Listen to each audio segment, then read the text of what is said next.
Welcome. Welcome, welcome. I kind of love the echo. I'm gonna maybe move this one. How's this? Welcome. Welcome to Olympia Brown Unitarian Universalist Church. I am the Reverend Danielle Lindstrom. My pronouns are she, her, hers. It is a joy to be together again. You are welcome here. Our mission as a church is to transform ourselves, promote love and justice, respect all faiths, and shepherd our planet. As we gather, may we make space for all that we bring each time we come together, for this is one of the promises of our faith tradition. All of who we are is welcome in our co-created and shared sacred space. It is good to be together. We begin our service with shared ritual, lighting our chalice, the symbol of Unitarian Universalism. The chalice is a vessel filled with light, filled with the fire of love, the flames of justice, the embers of compassion, a light helping always to guide us home. Our words by Brian Keeley. In times of darkness, we stumble towards the tiny flame. In times of cold, we seek the warming fire. In times of repression, we reach for the lamp of truth. In times of loss, we pray for the comforting light. In times of joy, we light a candle of celebration. Spirit of life, as we kindle this light, help us find what we need this day. I invite you now to rise, to stand in body and in spirit, to join in singing in the gray hymn book, number 347, Gather the Spirits.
And now it's time for the message for all ages.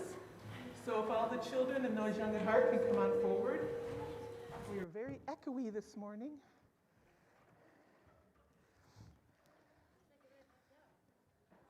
What? Yeah, now the echo's gone.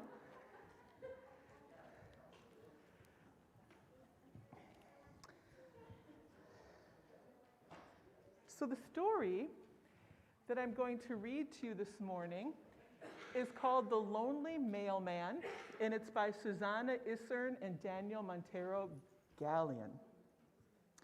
And I should probably put on my glasses, otherwise I won't be reading you anything. Okay.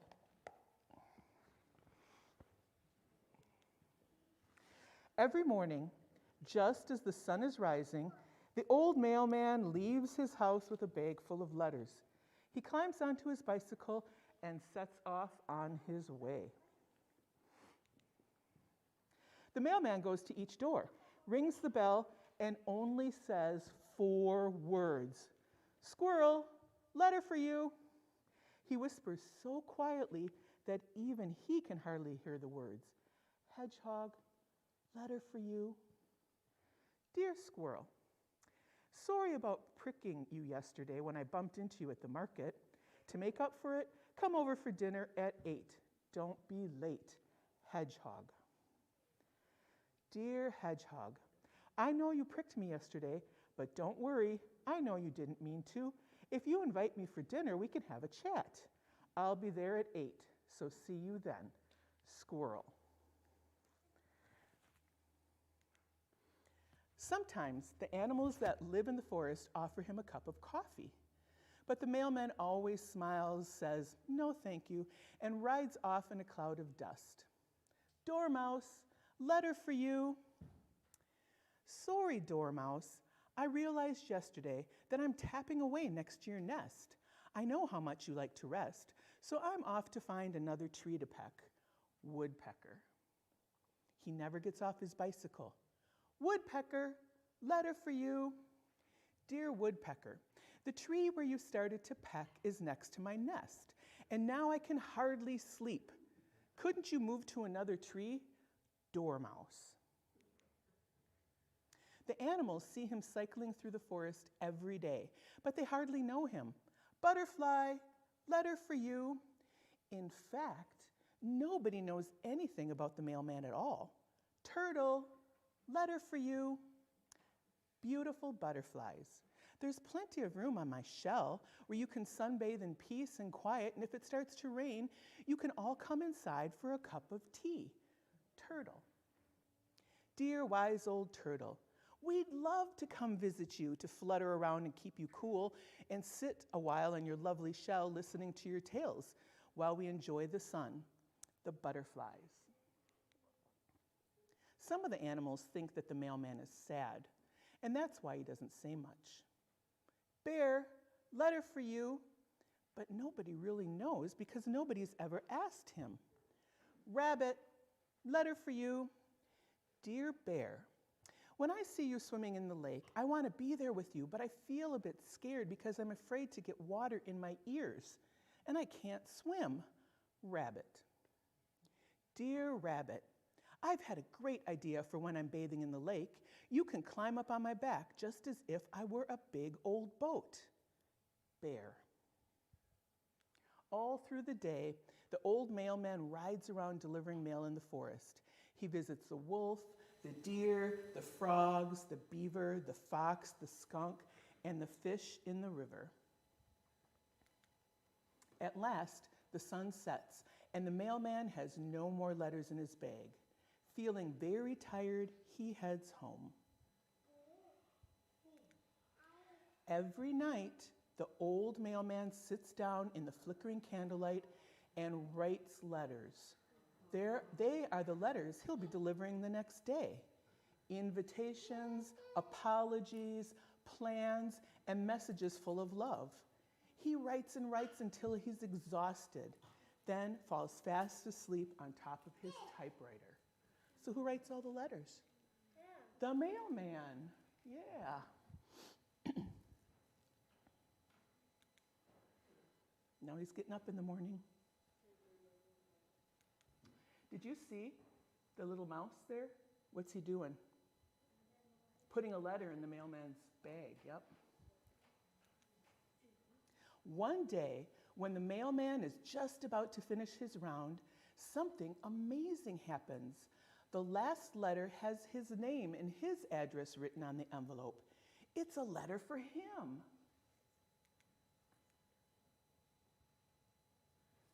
The mailman nervously heads home. It's the first time he's ever had a letter. When he arrives, he puts it in the mailbox and whispers 4 words. Mailman, letter for you. Then he opens the mailbox, takes out the letter, and enters his house. Dear mailman, for a long time, your letters have filled our days with love and happiness. But now we've discovered your secret, and we want to thank you. Most of all, we want to share our happiness with you, the forest animals. The old mailman feels a big lump in his throat and his eyes fill with tears. Suddenly, the old doorbell lets out a rusty squeak. It's the first time anyone has ever come to the mailman's door. He plucks up his courage and opens the door. Outside, the forest animals are waiting. When they see him, they all rush over. The old mailman smiles and blushes amongst all the cheers and hugs. And then he begins to think about all the letters he'll be writing tonight. And that's the story. So now it's time for a children's blessing.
There are many ways we give to the life of this church, and the monetary offering is just one of these ways.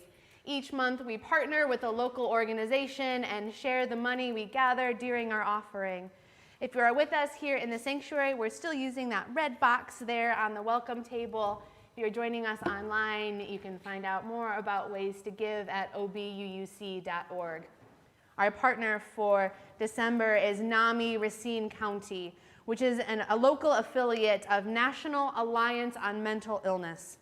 They seek to improve the quality of life of all individuals affected by mental illness and to promote recovery.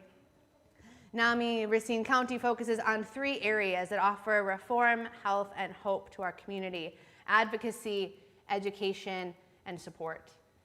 Thank you for your continued generosity.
Part of being in community is sharing our joys and our sorrows with one another. Each week you are invited to share your joy or sorrow in our prayer book. You are invited to light a candle on our candle tree. Share your joys and sorrows with me throughout the week to be lifted in prayer. In just a moment, I will invite you to say your name, to raise your hand, and to share your joy or sorrow out loud. We are streaming to YouTube, and so I invite you to share the joy or sorrow that is yours, that is on your heart. This is our time to practice sharing our lives with one another. We are also going to do a song response. So in a moment, I will start us in prayer. I will invite us to sing, "There is a love holding me. There is a love holding all that I love. I rest in this love." Then we will open our time for open sharing when we will sing to one another, "There is a love holding you." If you'll join me in the spirit of prayer, Spirit of life, God of love, may we begin in gratitude. Gratitude for the gift of life which is ours. Remembering that today and always the life that we hold is a precious mystery. Help us to know, to remember, to hold on to the truth that we are not alone. We are in this moment together. We are held in love always. I invite you to join in singing, "There is a love holding me."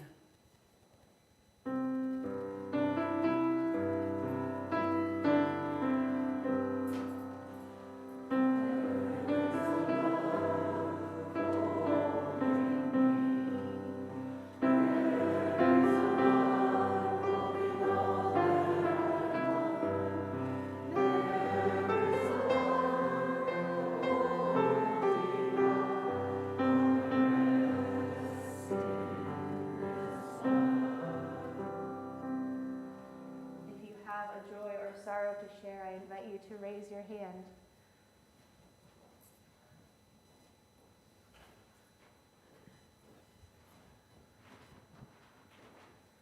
Good morning. I'm Abby Summer, and I just wanted to share with all of you that I had one of those December days yesterday that was absolutely jammed-packed with stuff, but all of it was really joyous. We got to watch Ellie do her holiday dance recital, and if you ever want to see joy, put little kids in sparkly costumes on stage at Christmas, and she was just beaming. And then later that night, we got to celebrate my mom, Mary Ciuta's birthday. We got a call in from my sister in China. We had our family there and our chosen family, and it was just a really nice day full of joy, and I wanted to share that with all of you.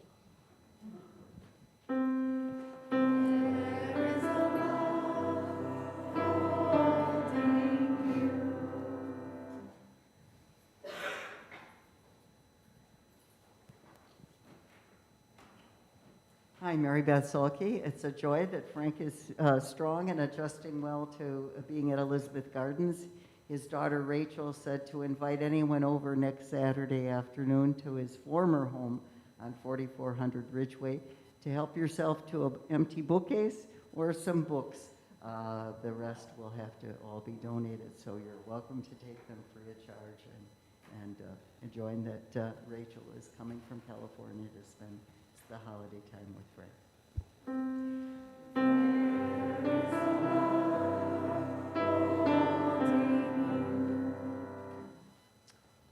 I hope you can all join in sending love to Brittany Griner and her wife and the work she has to do to recover, and love to the other 65 state-sponsored hostages that are still needing to be returned.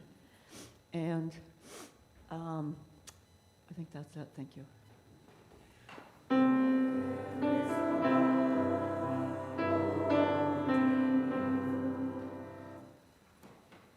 Ruth Bradford Johnson. Yesterday afternoon, 19 Johnsons all gathered at the Little Mermaid at the Racine Theater Guild, which was just an amazing time.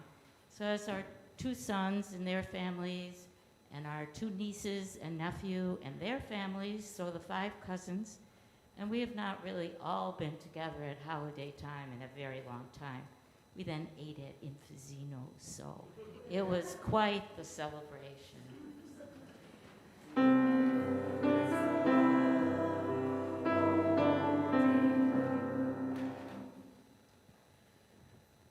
I feel extraordinarily blessed in my life. I'm in Act 3, but I'm having a wonderful time.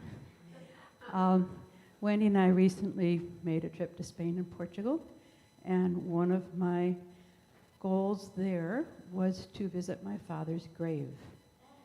And he was buried there in 1968. And you can ask me about it later. And I also want to express my concern for a family member who is struggling with mental illness. And we're trying to support him and encourage him to take his medication.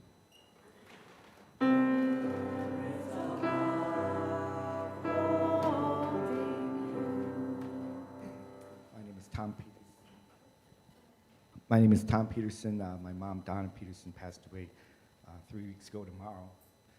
Her obituary was supposed to be in the paper. It's not. We're supposed to talk about how we're going to have a service here on Friday at 1 o'clock for her, and it's going to be cookie banquet across the street at Presbyterian. So everybody should bring a plate of cookies. I'm going to see if I can get the bit run again maybe this week. Somehow it's not in there. So.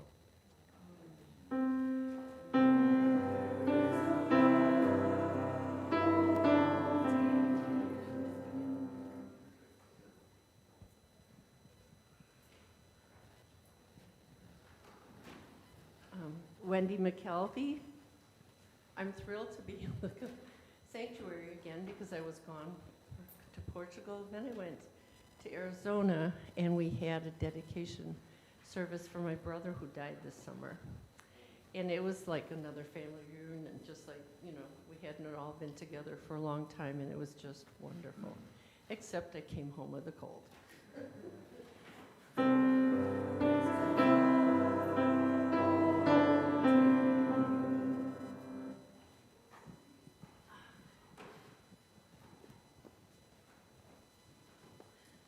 My name is Carl Mackey. I'm a son of Racine. I graduated high school in 2000 from Horlick. I rarely get to come home that much as I used to when I was in my college years. But I was fortunate enough to come home to see Horlick's annual Madrigal dinner. I was able to see some of my closest friends. And I also am a new member of the UU Church in Eau Claire, Wisconsin, where I've lived my entire adult life. So I just want to share my joy in all of you welcoming me so kindly today and sharing our experience together in this world. Thank you.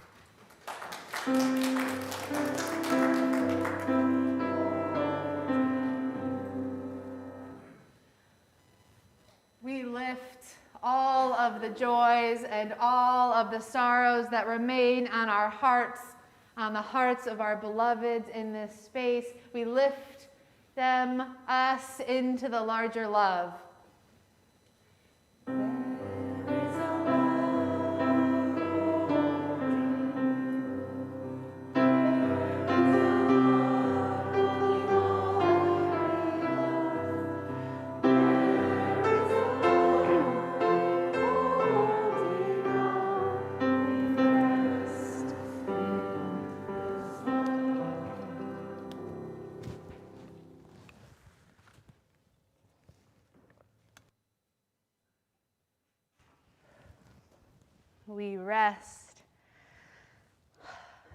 We rest in this love. Our reading, first, will you join me in a deep breath? Let's just take a breath together, maybe another.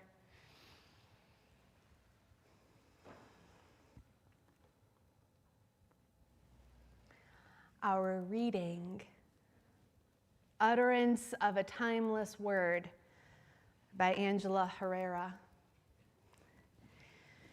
You bring yourself before the sacred, before the holy, before what is ultimate and bigger than your lone life, bigger than your worries, bigger than your money problems, bigger than the fight you had with your sister and your aches and pains, bigger bigger even than your whole being, yourself who is part of, trapped within, blessed with a body that does what you want and doesn't do what you want, and wants all the wrong things and wants all the right things. You stand at the edge of mystery, at the edge of the deep with the light streaming at you, and you can't hide anything, not even from yourself. And you stand there like, then what?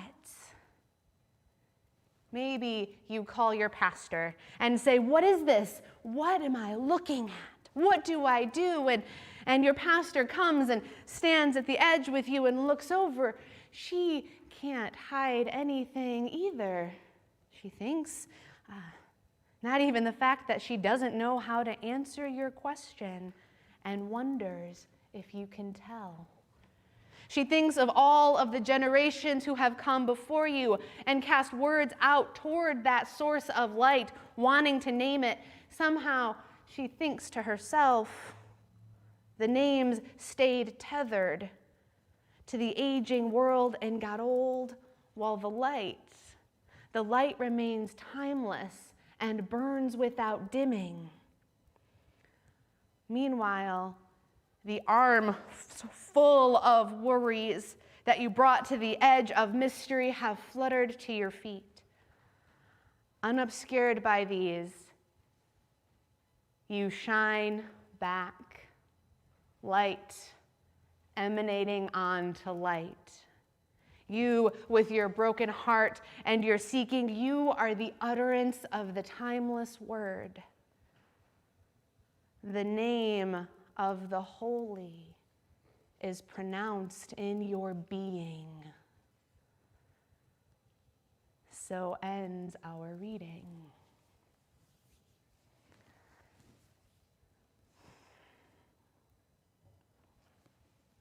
When I sit down to write, I will often light a candle on my desk.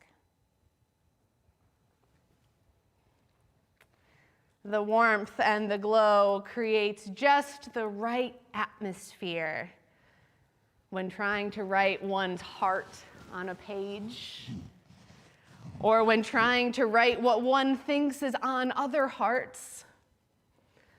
The flickering light, the subtle warmth offered, especially in these colder months. A tiny flame, completely separate from the flames before it, from the fire still to burn, yet its flickering, there is a memory of each chalice lighting, each chalice extinguishing, of each gazing and longing and hoping for inspiration. It's mesmerizing to watch the flames dance. This past week, I started my ritual. I lit the candle on my desk and I watched it for a while. Sometimes it is perfectly still. Others, it dances and moves and bobs and weaves. So I looked into the science of candles. Anything for inspiration. I learned that when the candle is still, calm, and steady, that it is a flame in balance. It has everything it needs, just enough of everything it needs. The wick is in the right place. It is effectively pulling up just enough wax to be consumed by the flame and produce carbon dioxide and water vapor. A candle flickers when it is disturbed, when it doesn't have what it needs in just the right combination, when it is placed under an air vent or there is a wind, when something bothers that small teardrop flame and it dances. I think I'm going to start describing myself this way.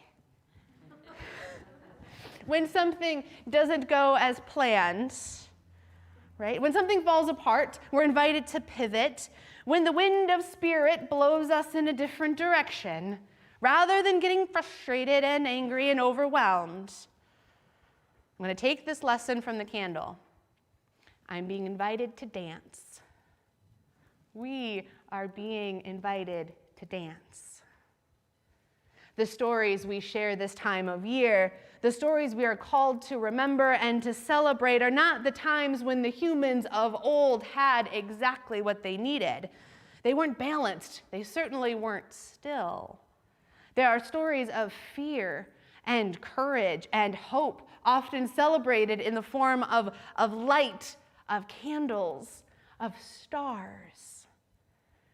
Solstice invites us into the ritual that we know well here in the north. The world around us goes into this time, this practice of quiet, of rest, of breath, of sleep.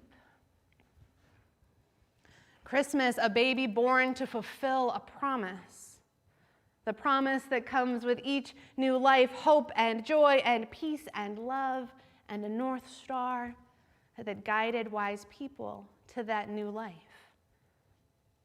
The story of Hanukkah, which begins on December 18th and lasts 8 days through December 26th. Hanukkah is a celebration of a victory. The battle between the Syrian army and a small Jewish army led by the Maccabees that happened over 2,100 years ago. According to the authors of Maccabees in the Hebrew Bible, Antiochus outlawed Jewish religion. He had copies of the Torah burned, and both observing the Sabbath and having a Torah were made capital offenses. His army destroyed the altar at the temple in Jerusalem, and despite overwhelming odds, Judah and his band of recruits defeated the army, demanded a peace treaty, and rebuilt the altar at the temple in Jerusalem. They put the menorah back on the altar, but found only enough oil to last for 1 day. They prayed to God, and the oil lasted 8 days. According to the book Hanukkah, Festival of Lights, Judah the Maccabee, who led them to victory, said, "We must never forget these 8 special days. From now on, every year at this time, we and our children and our children's children, and on down the ages will remember them with a joyful festival of lights." The light that lasts 8 days and the celebration of human courage in the moment of freedom and hope for the future. The candle flame dances for eternity, though not the same candle. We don't have enough oil, but in each candle, each fire that is lit, lives the fires that will be lit, the memories of old, the moments of now, moments still to come and be held in this life fire. And the flame, it dances on. We are then invited to be before the fire, before the light named in our reading. You stand at the edge of mystery, at the edge of the deep with the light streaming at you, and you can't hide anything, not even from yourself when you stand there like that. And then what? We stand there with our expectations for this time of year, travel plans or not, gifts to purchase or not, family to call or not, an expectation of busyness or not, an expectation, a feeling of not enoughness in most senses of the word. We are part of this very real and very true noise. To pretend that we can remove the stressors completely, we know is unrealistic, but these days, take care of yourselves. Set boundaries. Release expectations as is possible. The stories told this time of year invite us to remember the human stories of waiting for love, and stories of hope and triumph and freedom and rest. They do not ask us to be perfect. In fact, if humans were perfect in these stories, if they were balanced, if they weren't disturbed, if they weren't called to dance, we wouldn't have these stories at all. Rather, here is our chance, our opportunity to see past and present and future, to be in the light that remains timeless and burns without dimming. From the reading again, meanwhile, the armful of worries you brought to the edge of mystery have fluttered to your feet. Unobscured by these, you shine back, light emanating onto light. You, with your broken heart and your seeking, you are the utterance of the timeless word. The name of the holy is pronounced through your being. So in this season, where we are called to dance, hold on to the truth that you are enough as you are. That you, by your very being, as you know the light that remains timeless, the fire that continues to burn, you are the utterance, you are the breath. Your being, as is holy. Amen, and blessed be.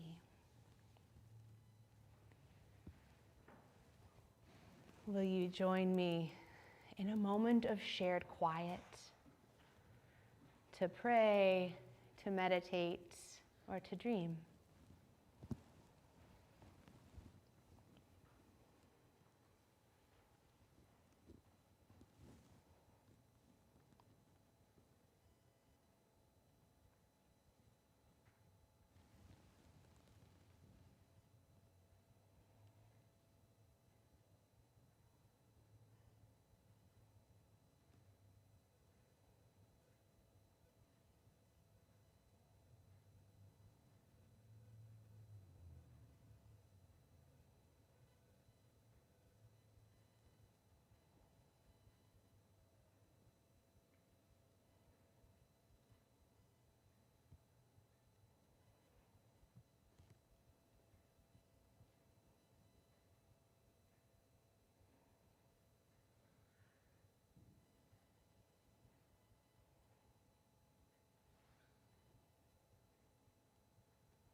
It is good to be together. We are held in love. We are connected by the interdependent web of all existence, brought together by hope, held together by love. May it be so. I invite you to rise, to stand in body and spirit, and join in singing hymn 225 in the gray hymn book, O come, Emmanuel.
We extinguish our chalice, but not the light of this community. That light cannot be extinguished, for it lives in each of us, reminding us that we are connected, held always in a larger love. You shine back, light emanating unto light. You with your broken heart and your seeking, you are the utterance of the timeless word. The name of the holy is pronounced through your being. Shine brightly, dear ones. Share your light with one another. If yours grows dim, may it be reignited in care and love of this community. Our worship is over. Our service begins. Go forth and shine until we return again.